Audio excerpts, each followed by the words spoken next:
Whether you're a skeptic or a believer, join me, Rob McConnell, as together we'll investigate the world of the paranormal and the science of parapsychology here on the X-Zone Radio TV show on XZBN and the X-Zone TV channel on Simul TV. Since 1990, the X-Zone Radio TV show has been the place where people dare to believe and dare to be heard. Together, we'll investigate UFOs, aliens, ghosts, Bigfoot, psychic phenomenon, lake monsters, conspiracy theories, government cover-ups, the truth embargo, alien abductions, ESP, haunted locations from around the world, and so much more. With over 28 years of broadcasting and more than 4,500 individual guests, the X-Zone is truly a place where fact is fiction and fiction is reality, as evidenced by the credibility, integrity, and professionalism of the guests that we bring to our international audience. If you have seen a UFO, had a close encounter, seen a ghost, Bigfoot, lake monster, or a story that you would like to share or have investigated, contact me, Rob McConnell, by sending me your email to xzone@xzoneradiotv.com, or you can call toll-free 1-800-610-7035, extension 143, and on Skype, X-Zone Radio TV. For more information on the X-Zone Radio TV show with yours truly, Rob McConnell, visit www.xzoneradiotv.com or www.xzonetvchannel.com or simultv.com and xzbn.net. Until next we meet here in the X-Zone from our broadcast center and studios in Hamilton, Ontario, Canada, always remember, X-Zone Nation, keep your eyes to the sky and your heart in the light.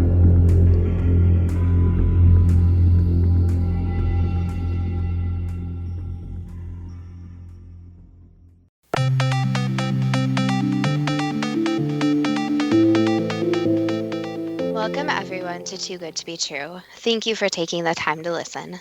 The subject for today's show is Men in Black. Before we start getting into details, let's just briefly talk about psychic insight and how we apply it. We choose a subject, then research it, and based on that research, we determine what we think needs to be explained by creating a series of questions. Then Justina provides psychic insight to answer those questions. The psychic insight is narrated towards the end of the show. Accepting the psychic insight is a question of individual belief. Now let's go through the disclaimers. Here are the disclaimers. Neither of us claim to have any expertise in any subjects that we discuss. We relate information we find through research and the psychic insight. We are always delighted to hear from the listeners. The show only lasts an hour. We don't have the time to present exhaustive research on any topic. This means that there will be information that we miss. We want to provide a basis for the psychic insight. We don't care if a theory turns out too good to be true, as the show name suggests. We are only interested in finding out more of the truth about topics. Spirit can only relate insight that is appropriate for our time and history. Free will cannot be affected. Only comments that are appropriate for our time can be given through the psychic insight. Much of the subject matter in shows may have already been covered many times in other media. We want to look into subjects in a new, different way and be thought-provoking. We are not so good with pronouncing names, we apologize, and neither of us have any particular knowledge of extraterrestrial studies or of national or international security. If we have misstated anything, we apologize. I would think that most people are aware of the 4 Men in Black comedy action movies, starting with Men in Black, released in July of 1997, and continuing to Men in Black International, released in June of 2019. There was also a television series with the same name as the original movie that ran between 1997 and 2001. The original movie, Men in Black, was extremely popular and broke box office records. For some, there may be the nagging question, is there any truth behind the stories? But most probably think that these movies are highly entertaining works of fiction, with maybe a grain of truth in there somewhere. But where did the idea come from for the first movie? According to Wikipedia, it came from comic books first published in 1990 with the following plot, quote, "The Men in Black is an international intelligence organization which oversees and investigates both good and evil paranormal activity on Earth. Their remit includes alien life, demons, mutants, zombies, werewolves, vampires, legendary creatures, and other paranormal beings.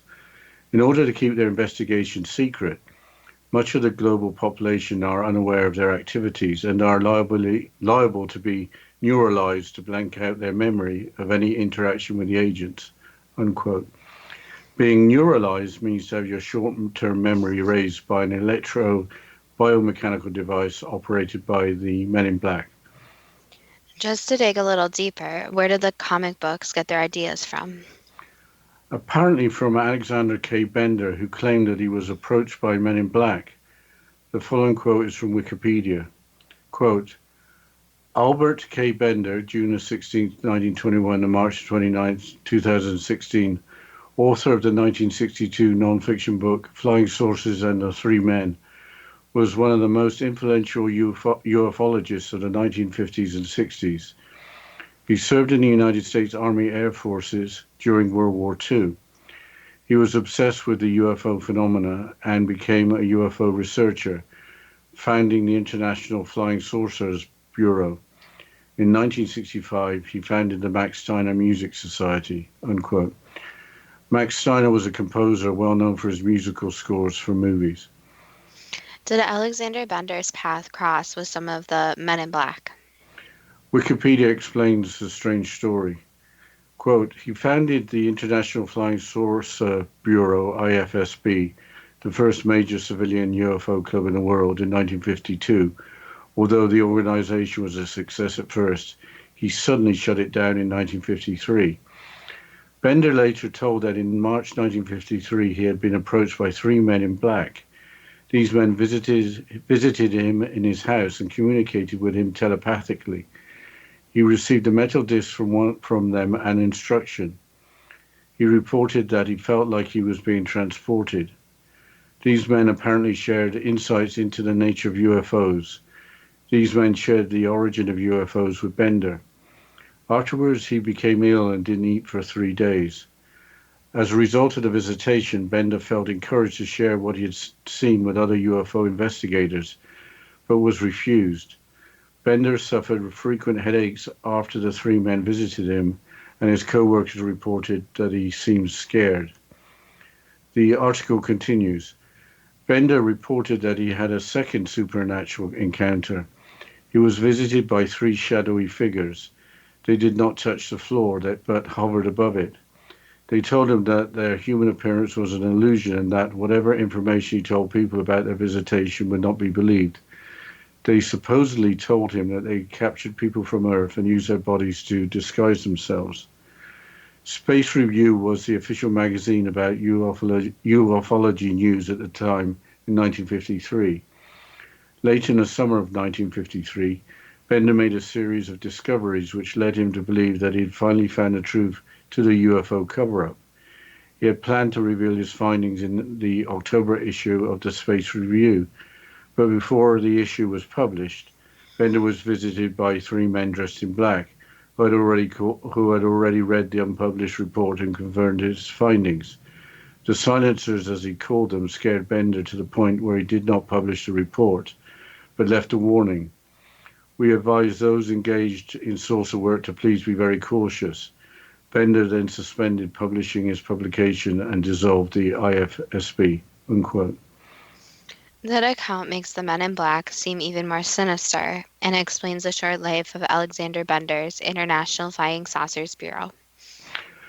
Apparently, Alexander Bender was a changed man after the encounters, living his life in constant anxiety and terror. He allegedly received mysterious phone calls with nobody on the other end until the end of his life in 2002. He probably believed that he had encountered extraterrestrials with the power to destroy him. But now that we have looked at how the fictional stories may have evolved, let's look at other alleged interactions. The Thought Catalog website has several freaky stories, starting with that of Dr. Herbert Hopkins. MIB is used as an abbreviation for Men in Black in the account of the events. Quote, Dr. Herbert Hopkins was working as a consultant on a UFO case in Maine. One evening he received a phone call from someone purporting to be an activist in the UFO community, asking him if he could visit Hopkins to discuss the case. Only minutes later, the man arrived. The man was wearing a black suit and black tie and had very unusual facial appearances, with no hair or eyebrows and an extremely pale figure. Hopkins' dog began barking erratically the minute the man entered the home. After the bizarre visitor was finished questioning him about a UFO case, the visit got even stranger. The article continues referring to the Night Sky website. The man in black informed Hopkins that there were 2 coins in Hopkins' pocket, which was correct, and asked him to remove one. Hopkins complied and held the coin, a shiny new penny, in the palm of his hand. The MIB told Hopkins to watch the coin closely. After a few moments, the coin took on a silvery appearance and then appeared to be going out of focus. It then began to fade and eventually disappeared altogether. The MIB informed Hopkins that the coin would never be seen on this plane again. He then inquired as to whether Hopkins was familiar with the alleged UFO abductee, Barney Hill. Hopkins replied that he had heard of Hill, but was under the impression that he had died in a not-too-distant past. The MIB informed Hopkins that was correct. Barney didn't have a heart, said the MIB, just like you no longer have a coin. It should be noted that Barney Hill actually died of a cerebral hemorrhage. The MIB then gently suggested that Hopkins destroy any material he had related to the UFO case, unquote. How did the story conclude? The Thought Catalog article explains that Dr. Herbert Hopkins did what he was told to do. Quote, Hopkins, extremely shaken by the encounter, followed the advice of the man and burned all the files he had related to the case. While he had repeated phone troubles after the phone company said his line had been tampered with, maybe to tap it, he never saw the man again, unquote. That was pretty scary, but what is the next alleged encounter? Again, the stories from the Thought Catalog website involving a radio personality from the state of Virginia. Quote, Danny Gordon was a radio personality who became interested in a flurry of Wythe County UFO sightings. Multiple people across the county claimed to have seen bizarre objects in the sky, and Gordon decided to investigate. Gordon became obsessed with getting photos of the objects, including one time where an entire school bus of students saw the UFOs flying over a shopping mall as Gordon took photos. Eventually, Gordon snapped a few photos at extremely close range that allegedly verified they were not of this world. However, strange things began happening to Gordon. He received a phone call from a man who claimed to be ex-military and warned him that his research could cost him everything and urged him to stop for his family's sake. Gordon was also interviewed by 2 men in black suits who claimed to work for a magazine publication. Not long after the interview, Gordon realized that all his photos were missing. But I think we'll have to continue this after the break. Yes, we'll continue this quote after the break. And you're listening to Too Good to Be True with Justina Marsh and Pete Marsh on the X-Zone Broadcast Network, www.xzbn.net.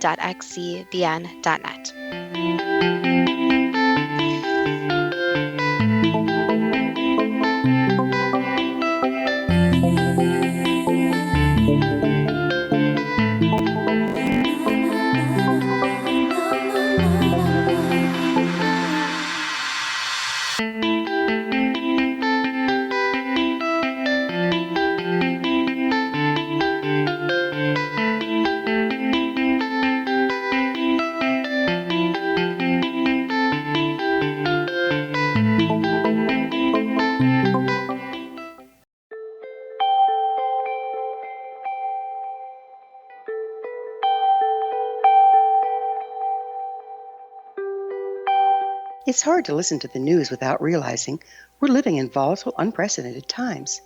Yet never has there been such an opportunity to transform the human condition.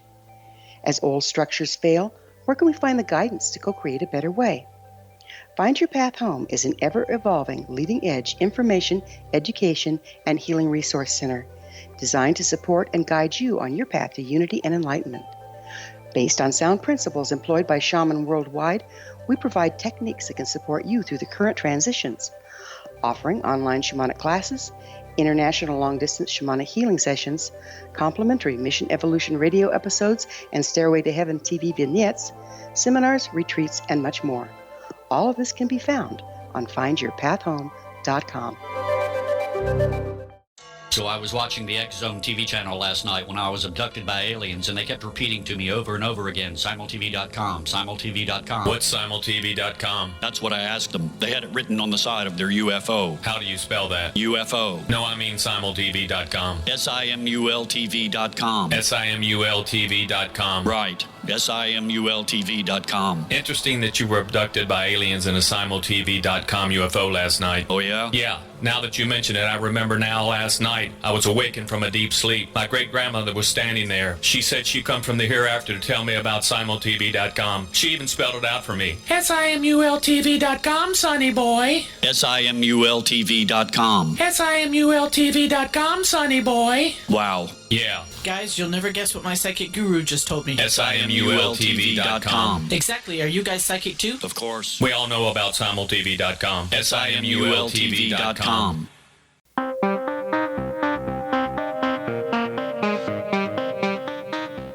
Welcome back to Too Good to Be True. And before the break, Dad, you were quoting from Thought Catalog about an interesting experience, allegedly, with the Men in Black from Virginia. Can you please continue? Yes, I will. Thank you, Justina. Not long after the interview, Gordon realized that all his photos were missing. He contacted the magazine for information, and they claimed to have never heard of him, much less commissioned an article about him. Not long after, Gordon suffered a heart attack, and his doctor warned him that all of the research distress was jeopardizing his health. Gordon gave up the story and was never bothered again, unquote. During the episode, when we discussed the story of the Mothman, who was sighted in Point Pleasant, West Virginia, the subject of the Men in Black came up. Yes, we didn't mention Indrid Cold. A blog from the Amino Apps website describes some strange events. Quote, on November the 2nd, 1966, 13 days before the first major sighting of Mothman, a sewing machine salesman named Woodrow Derenberger was driving home on Interstate 77 near Parkersburg, West Virginia. Another vehicle suddenly appeared on the road past him and stopped in front of him, forcing him to stop as well. A very unusual person got out. Derenberger would later remember that the man had an unusually large grin as he spoke and began asking a number of questions. The man wore a dark suit and spoke oddly as he did so. The strange vehicle in which he had appeared hovered some 40 feet off the ground. He identified himself as Indrid Cold and said he would meet with Derenberger again soon, then re-entered the vehicle and departed, unquote. Indrid Cold was apparently later seen several times in Point Pleasant during the Mothman sightings. 40 feet is about 12 meters. If I recall correctly, some Men in Black intimidated a local journalist. Here's more from the Amino Apps blog. Quote, between the first major sighting of Mothman in November 1966 and the collapse of the Silver Bridge in December 1967, UFO appearances were numerous in the area. One lady I met there, who lived in Point Pleasant at the time and is now a curator at the local history museum, and who seemed skeptical about Mothman, told me that strange lights and objects in the sky were so common during that period that she stopped taking notice of them. At the same time, witnesses began to be visited by strange men in dated black suits.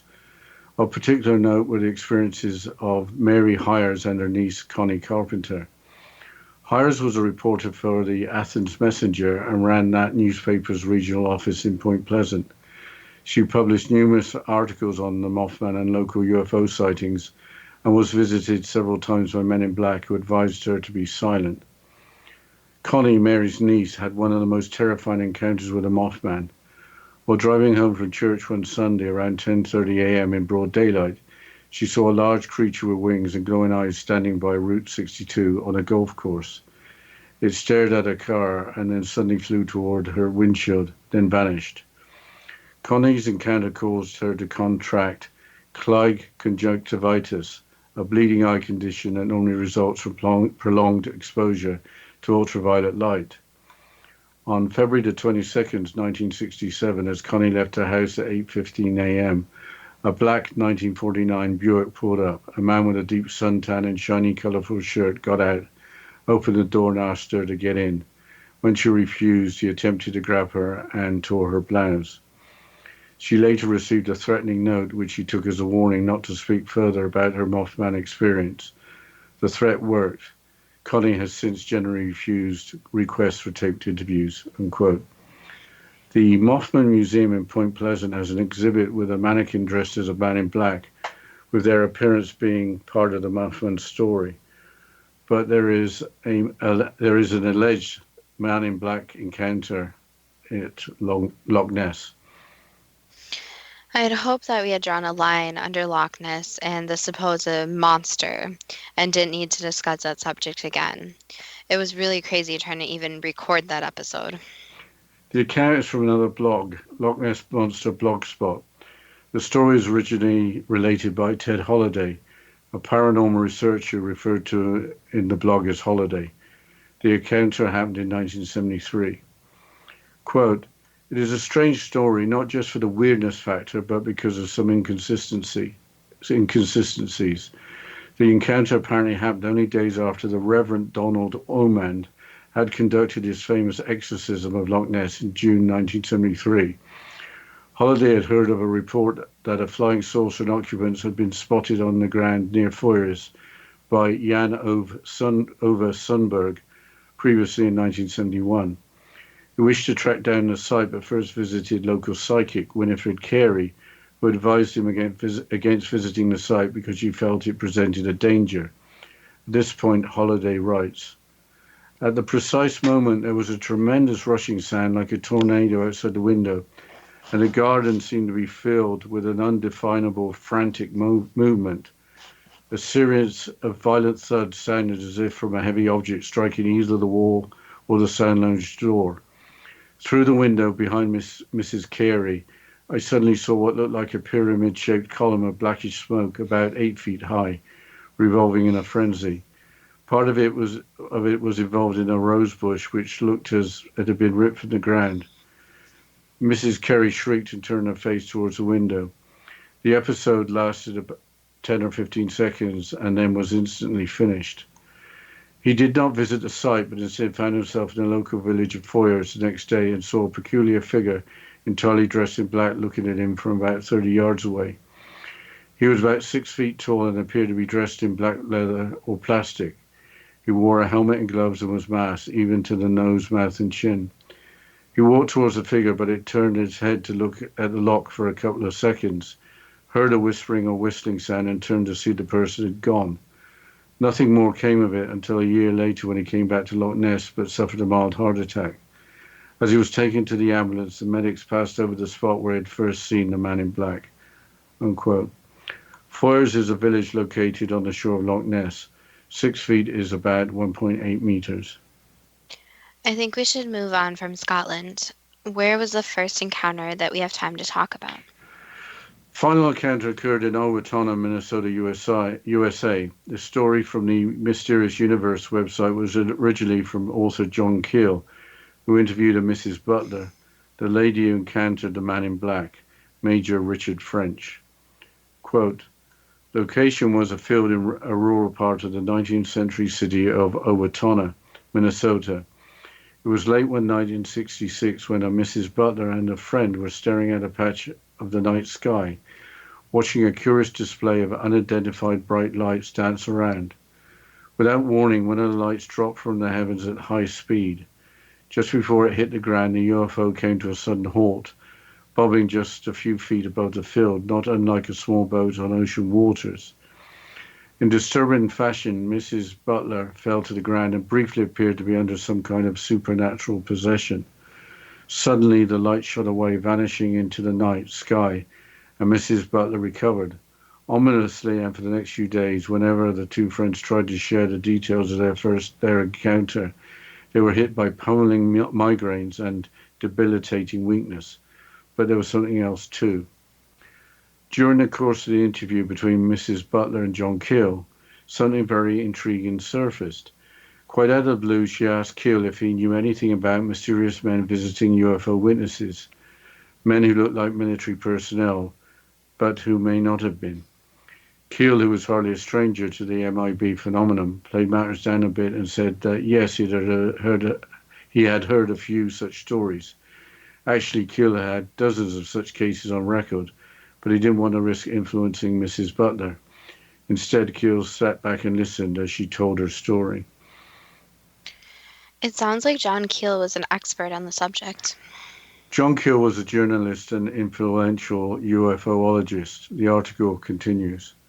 Quote, Mrs. Butler told Keel that some 6 months after the UFO sighting, a Major Richard French turned up on her doorstep, identifying himself as a representative of the military and asking questions about flying saucers.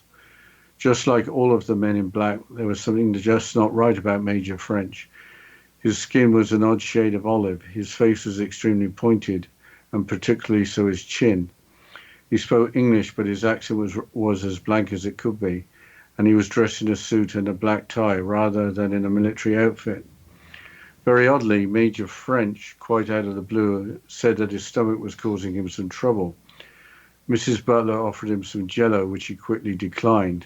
He soon left. The next day, though, the Major was back. Yet again he complained about his stomach.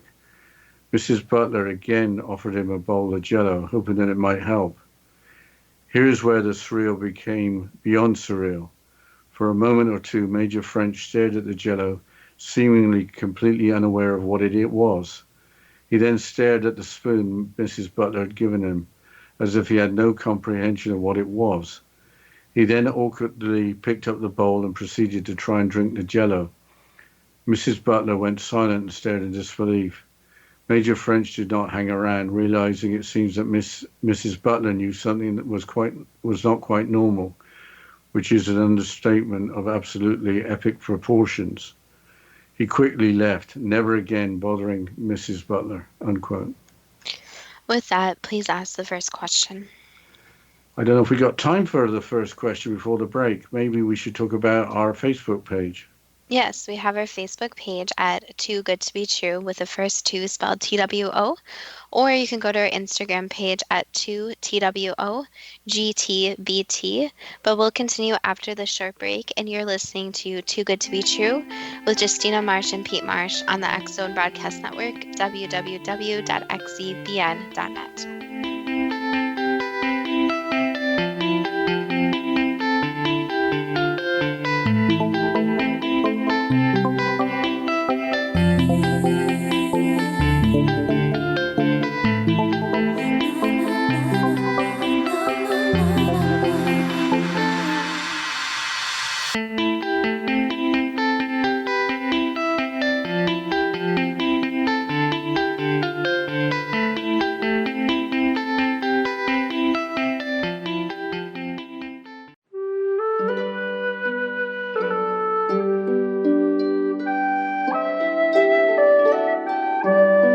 Path Home Shamanic Art School proudly presents the Gathering of Shaman 2019 Fall Retreat, Manifestation Samhain.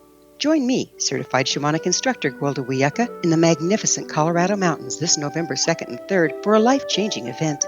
Participate in unique teachings and ceremonies that'll put the power and magic of shamanic manifestation into your hands. Sit in circle with like-minded individuals, sharing group energy and the power it generates.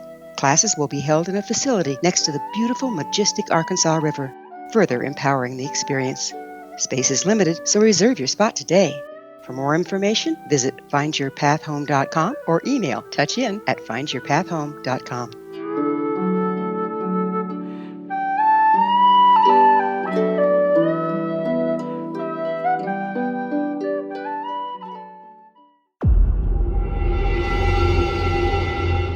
Whether you're a skeptic or a believer, join me, Rob McConnell, as together we'll investigate the world of the paranormal and the science of parapsychology here on the X Zone Radio TV show on XZBN and the X Zone TV channel on Simul TV.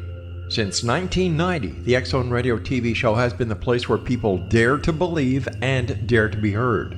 Together, we'll investigate UFOs, aliens, ghosts, Bigfoot, psychic phenomenon, lake monsters, conspiracy theories, government cover-ups, the truth embargo, alien abductions, ESP, haunted locations from around the world, and so much more.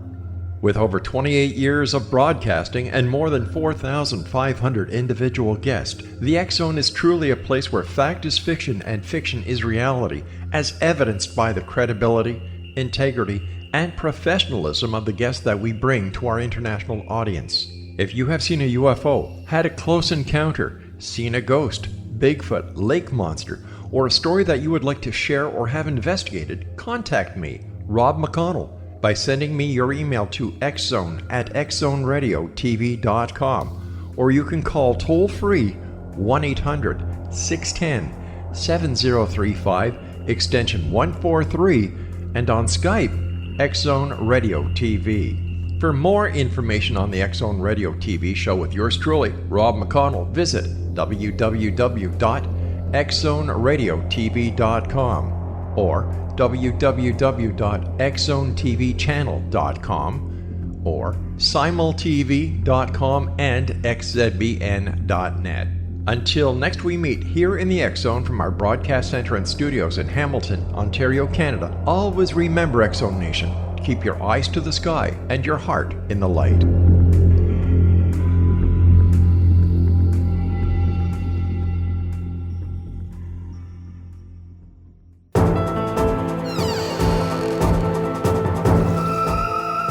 Welcome back to Too Good to Be True. And before the break, we are about to go into the questions and psychic insight about the Men in Black. So, Dad, can you please ask the first question? Did the comic books that the 1997 movie Men in Black was based on get their idea from the experiences of Alexander Bender? Vaguely, yes. They combined it with other factors and knowledge, but vaguely, yes. In March of 1953, was Alexander Bender approached by 3 men in black? He was approached by some strange men, yes. Did the 3 visit Alexander Bender in his house, and did they communicate with him telepathically? They were speaking without words, yes. So not telepathically in the sense where actual words are being communicated, but more where there's this knowing. Did he receive a metal disc from them as well as being given instruction? Yes. Did Alexander Bender feel like he was being transported? Yes, he did. Were insights into the nature of UFOs shared as well as the origin of UFOs? There is some knowledge shared, yes, but not a complete comprehensive knowledge, more like bits and pieces. Did Alexander Bender then become ill and not eat for 3 days?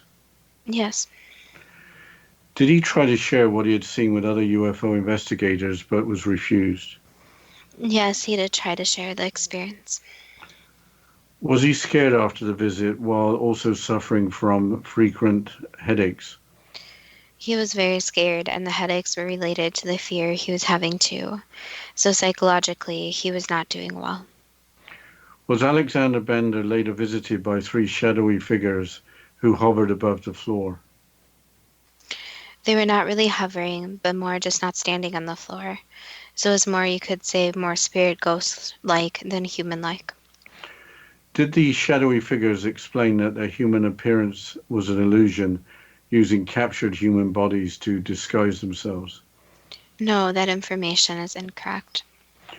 Did they tell him that whatever he told about their visit, that he wouldn't be believed? They did tell him that, yes. Did Alexander Bender intend to publish his findings regarding a UFO cover-up in the October 1953 edition of the magazine, The Space Review? Yes. After the strange visits, did he decide not to publish in the Space Review? He was scared, so yes, his decision was based in fear. Was fear of the Men in Black the reason why Alexander Bender dissolved the International Flying Saucer Bureau? Yes, it is. Did Alexander Bender live his life in constant anxiety and terror following the strange encounters? Yes, again, psychologically, he was not well. Did he receive mysterious phone calls with nobody on the other end until the end of his life in 2002? Yes. Did he believe that there were extraterrestrial beings that had the power to destroy him? He did, and he was worried that they would come back again and destroy him. Changing subject to Dr. Herbert Hopkins, Did he receive a phone call from a self-described activist in the UFO community who then arrived just a few minutes later? Yes. Did the person claiming to be an activist wear a black suit and black tie while having an unusual facial appearance with no hair or eyebrows while being extremely pale? The person was strange in appearance, yes. Did the man in black inform Hopkins that there were 2 coins in Hopkins' pocket, asking him to remove one? Yes, they did know the contents of his pocket. Did the coin, a shiny new penny, after a few minutes take on a silvery appearance and then appear to be out of focus? No. Did it begin to fade to eventually disappear altogether? No. What happened to the coin? The coin actually got lost, so it got dropped and misplaced. But during the fear of the situation, it seemed like the coin disappeared. So that's a problem in the situation, is that there's this strange visit from the unknown beings. But there is also the fear of it too. And when fear is in play, the situations can seem a lot different for smaller details than they actually are. With Barney Hill having died in the not-too-distant past, did the man in black inform Hopkins that alleged UFO abductee Barney Hill did have a heart just like Hopkins no longer had a coin? They said something along those lines, yes. Did the man in black then gently suggest that Hopkins destroy any material he had related to the UFO case? They did urge him to destroy that, yes. Did Hopkins burn all the files related to the case that were in his possession? Yes, he did. Did Hopkins subsequently have trouble with his phone line, with it having been tampered with? Yes, his phone line was actually disconnected. Changing subject to radio personality Danny Gordon, after his UFO investigations, did he receive a phone call from a man who claimed to be ex-military, warning him that his research could cost him everything, urging him to stop for his family's sake? Yes. Was Gordon interviewed by 2 men in black suits who claimed to work for a magazine publication? Yes, there were 2 men who showed up and were talking. Not long after the interview, did Gordon realize that all his photos were missing? Yes. Did he contact the magazine for information whose representatives claimed to have never heard of him, much less commissioned an article about him? Correct. The men were not from the magazine whatsoever. Not long after, did Gordon suffer a heart attack with his doctor warning him that all the research and stress was jeopardizing his health? Yes, the doctor was 100% correct, where the stress and fear can cause very physical symptoms. Was Gordon never bothered again after giving up the story? Yes, correct.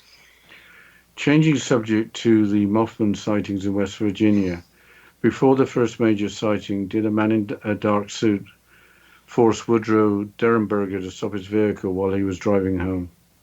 Yes. Did the man in the dark suit have an unusually large grin, speaking oddly while asking a number of questions? Yes. Did the man in a dark suit's vehicle hover some 40 feet off the ground? No, that's incorrect. Where did that part of the story come from? Basically, with how the appearance was outside, the car looked like he wasn't on the ground. However, he was. So again, fear set in, and when fear and nerves set in, facts are not always facts. Did the strange man identify himself as Indrid Cold before departing in his vehicle, saying that he would meet Derenberger again soon? Yes. Why did Indrid Cold interrupt Woodrow Derenberger's journey home, just to introduce himself? He was actually making it so he wouldn't be on the road at that time. So he is pausing his travels so that he would be safe. So it was a more, you could say, divine intervention, or it wasn't exactly a man in black. However, it was a more spiritual situation where the car had to be delayed. So Woodrow Derenberger's life was being saved, or was he being saved from serious injury? Correct. So that's why during the situation there was so much fear. Nothing was actually hovering. But it was a spirit from the spirit world who was making sure his timeline was fulfilled. And the strange appearance had to be at play and the fear so that he would actually slow down with the situation and pause a moment so that his life could basically be saved. Was Indrid Cold seen several times in Point Pleasant during the Mothman sightings? Yes. Between the first major sightings of Mothman in November 1966 and the collapse of the Silver Bridge in December 1967, were there numerous UFO appearances in the area? There were, yes. Were witnesses to UFO sightings and the Mothman appearances visited by strange men in dated black suits? Some of them, yes. Others were visited by other people, including women. So depending on the situation, it could have been a different look of the person. Were some humans from government while others were from elsewhere? Yes, correct. So some were government researching the town, while others were actually just trying to figure out what was going on with the beings. So there was interaction, you could say, between the spirit world and beings that were there. Was reporter Mary Hires, who published numerous articles on the Mothman and local UFO sightings, visited several times by men in black who advised her to be silent? There were some people, yes, that visited her and wanted her to be quiet, yes. Following Mary Hires' niece, Connie Carpenter, having an encounter with the Mothman on February the 22nd, 1967, as Connie left her house at 8:15 a.m., did a black 1949 Buick pull up? Yes. Did a man with a deep suntan and shiny, colorful shirt get out, open the car door, and ask her to get in? Yes, he did. When Connie refused, did the man attempt to grab her, tearing her blouse? Yes, that's correct. Why wasn't the man wearing a dark suit? The man wasn't a man in black, as you typically think of. So he's more related to a cover-up and keeping information more private. So that's the problem with a lot of these sightings, is that not everything is the so-called men in black, which are paranormal beings. Some are actual people, and some are intervening for other reasons. Did Connie Carpenter later receive a threatening note which she took as a warning not to speak further about her Mothman experiences? Yes. Changing subject to Loch Ness and the supposed experiences of Jan Ove Sundberg, had Sundberg previously in 1971 spotted a flying saucer and its occupants on the ground near the village of Foyers? Yes, that information is correct. Don't think we've got time for another question before the break, Justina. We'll continue after this short break, and you're listening to Too Good to Be True with Justina Marsh and Pete Marsh on the X Zone Broadcast Network, www.xzbn.net.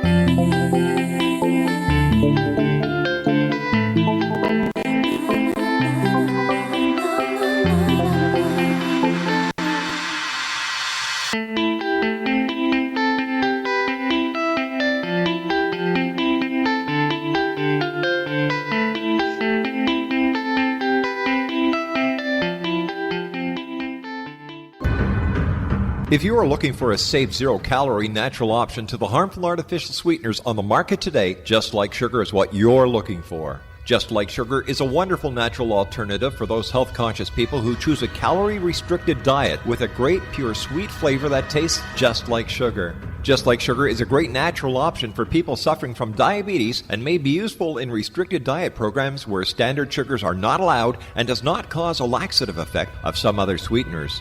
Just Like Sugar comprises a perfect blend of chicory root fiber, natural calcium, natural vitamin C, and Just Like Sugar's sweetness comes from the natural flavors from the peel of the orange.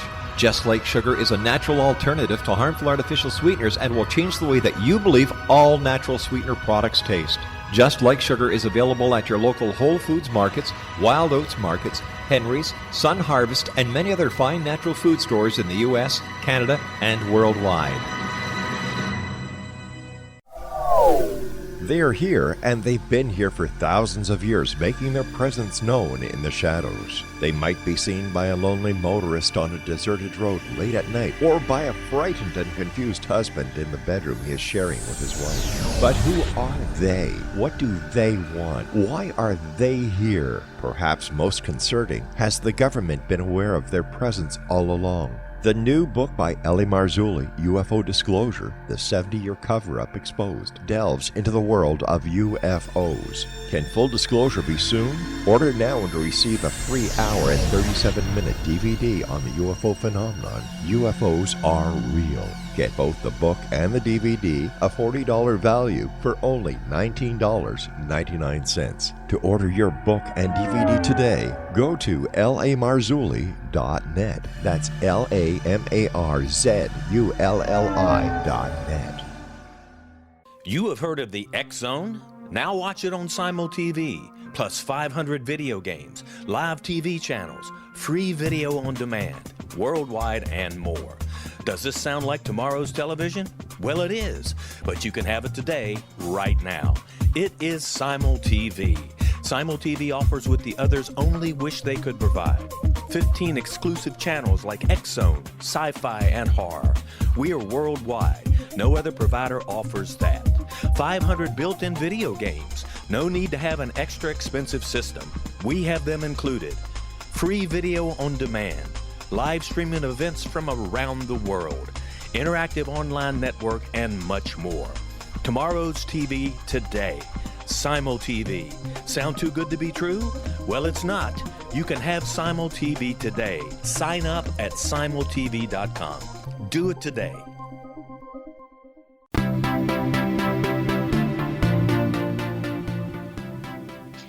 Welcome back to Too Good to Be True. And before the break, we are going through the questions and psychic insight about the Men in Black. Dad, can you please continue with the questions? Yes, I will. And we're still in Loch Ness.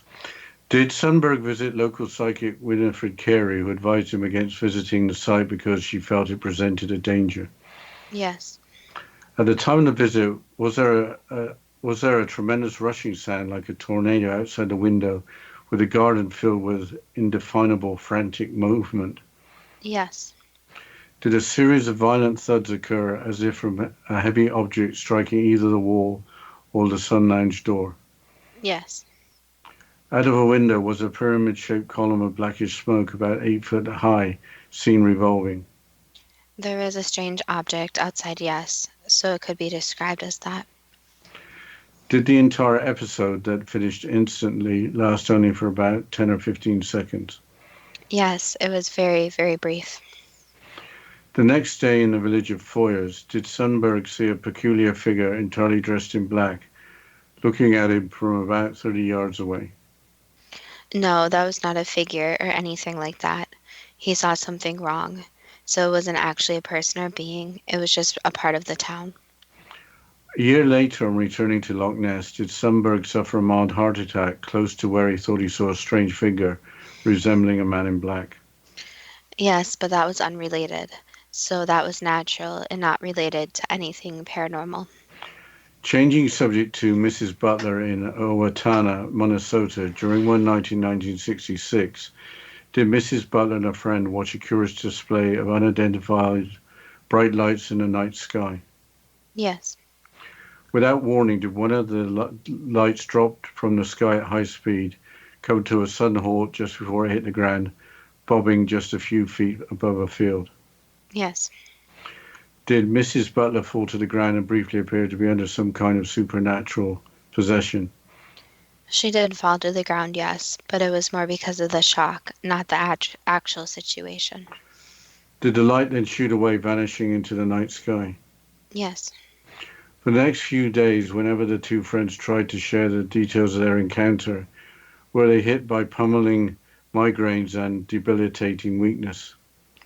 That was their human reaction. So again, the reaction of fear and just the whole situation and the shock. So it's nothing to do with the actual beings or anything like that. It was their human mind trying to not discuss information. 6 months after the strange light or UFO sighting, did a Major Richard French turn up on Mrs. Butler's doorstep, identifying himself as a representative of the military? Yes. Was Major French dressed in a suit and black tie? Yes, he was. Did he have a pointed face with olive shaded skin? Yes. Did he speak with a blank accent? That could be said, yes. Did Major French complain that he had stomach trouble, declining an offer of some jello? Yes. The next day, did he return again, complaining of stomach trouble, but this time accepting Mrs. Butler's offer of a bowl of jello? Yes, that's correct. Did Major French stare at the jello, unaware of what it was, and then try to drink it? Yes. Did he then abruptly leave, not bothering Mrs. Butler again? That's all correct, yes. So the classic Men in Black are paranormal, but do humans imitate them, behaving in a similar manner? Yes, 100%. So there's been this rumor of the Men in Black for quite a long time. So it became an easy way to intimidate people and in a way fulfill this rumor. The problem is that you never know if these are more spiritual and paranormal beings or if it's actually a human trying to appear less human-like. So the problem today too is that the makeup, prosthetics, different ways can actually make a person look totally unhuman-like, which can cause a lot more intimidation compared to having someone who just looks like a typical human. Why are paranormal beings appearing as Men in Black with the aim of suppressing information? So that's the problem. The rumor that the Men in Black are not very good is true. So in the case of the warning with the car, that was just something that appeared like the Men in Black, but it wasn't actually one of them. However, the actual Men in Black, in the paranormal sense, are trying to suppress information and trying to not let a timeline of events move forward. So they are not the best beings. However, again, there are also the Men in Black, which are more, you could say, connected to humans and are actually human, who are just imitating these paranormal beings. So the problem here is that the stories are all different, and they have different beings, people, spirits that are visiting them. So just because someone is dressed in a black suit and appears to be a little bit different, doesn't always mean that it is one of these paranormal ones and is there to scare someone. It could just be a person, or it could be something intervening for a different reason. Besides making the Men in Black characters human, was there any other motivation in making the Men in Black movies? Again, there is this fear that they can be put into people. So if some humans imitate what the Men in Black in the paranormal sense are, then that puts in a lot of fear. So there's this fear that if people do speak up about certain events, that they will be threatened or even punished. So there is this fear that's going back for thousands and thousands of years, where people try to put fear into others so that they won't speak up about certain situations. Can you say a little more about the content of the movies, especially that of the original movie? In making movies, the movie is carefully prepared, especially when it discusses such an interesting topic, you could say. So with movies, always be very careful about what type of message it is trying to portray, and if it's trying to put an underlying fear or what it makes you feel. So movies are put out just to scare people, such as horror movies, obviously, but also other movies may have these underlying messages that people don't always catch. Why did the strange event of the disturbance in the garden occur near Loch Ness? Basically because of where Loch Ness is. So because it is so, you could say, spiritually thin. So the veil between the spiritual world and the human world are so thin that it creates a place where spiritual and paranormal events can happen a little bit easier. So all these events happened around there, and there are a lot of events that occur around there.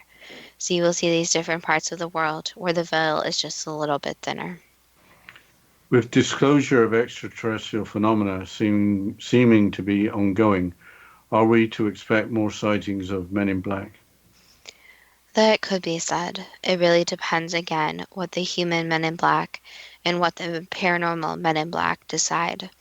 So the paranormal Men in Black have, you could say, no contract or no agreement for when and where they're going to show up. However, the human Men in Black are there to make sure certain information is not released. So it really depends on how much information people know and if they are getting to the point of disclosing it. And if this is more public knowledge where there's disclosing information. Where do the paranormal Men in Black come from? So the paranormal ones are actually a different type of being. So they are extraterrestrial in nature, such as the common belief. So you can think of them as more leaning towards the Naked side. However, what they think they're doing, they believe they're doing the right thing. So they're making it so the timeline events is what they believe is right, is occurring. That was the last answer. Is a better understanding of Men in Black of different types too good to be true? That depends on what you are prepared to believe. Well, I thought it was a risk talking about Loch Ness, and we got through it okay. I didn't realize that the veil was thinner up there. Yeah, I think the interesting kind of takeaway from this whole thing is that it seems that some people just kind of assume that their experience is something. So in this case, some people just assume that they were having experience with Men in Black. So it's really difficult. And I mean, they even know that in other situations is that when someone's a witness to something, that fear and that remembering details is actually very hard. So that's actually a known fact that being a witness to anything is really, really hard. Yes, what I've been told is that in a stressful, very stressful situation or fear, that the short-term memory goes into sort of spasm, if you forgive that you just don't even remember your own name. So I'm not surprised by the psychic insight saying that some of the details were not facts because of the stressful nature of the situation. Well, and I think the kind of sad part, the takeaway from this too, is make sure you lock your door, don't answer for strangers. And there's a lot of strange people and strange events out there. So always be really careful who you let into your home. And, you know, even if you're out on the road, if you're driving, if you're walking, always to be really careful.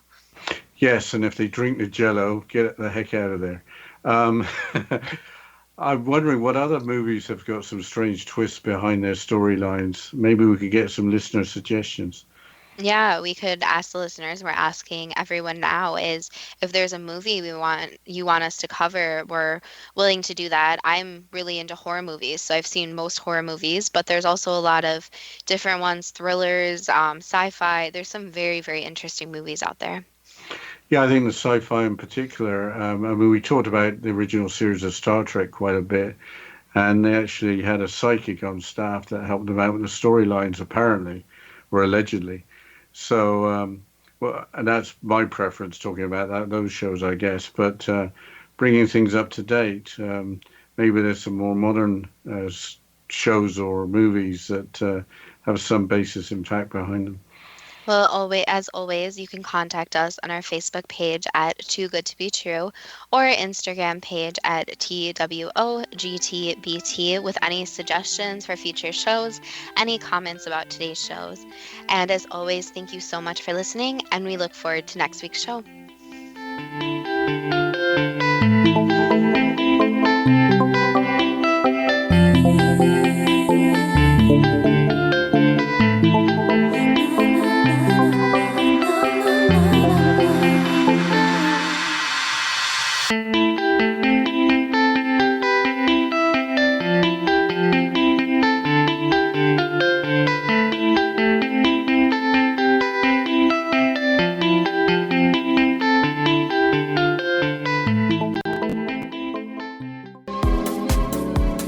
How would your life change if you could develop the business and personal skills that you need in order to make more money? Do you want to learn how to achieve your big life goals faster? Then go to findhiddenmoney.com and get the Goal for It online course. The course teaches you how you can set and achieve your biggest goals while completely overcoming the roadblocks to your goals so that you can realize your dreams and imagine more success. Go to findhiddenmoney.com. Memorable dynamic presentations are a not-so-secret weapon in the business world. Do you have a powerful message that must be shared, but you haven't found a way to deliver that message? Do you want to be known as a top public speaker who gets amazing results? Are you ready to create and deliver your powerful message? Thomas Hides can help you create and deliver your speech to get the results you desire. Visit iconquality.com. Did you expect your business to flourish, but instead it plateaued or didn't get off the ground yet? Would you like to achieve massive goals and discover new sources of income within your business? When you're ready to experience that type of success with fast results, Cindy Hendricks is the business coach for you. Her work with entrepreneurs and business owners has been life-changing. to get you and your business where you want to be, go to imaginemoresuccess.com. Has the fear of public speaking stalled your business or personal life? What would you give to develop and maintain supreme confidence? Have an invaluable private program to always perform at your best. Imagine how you would feel.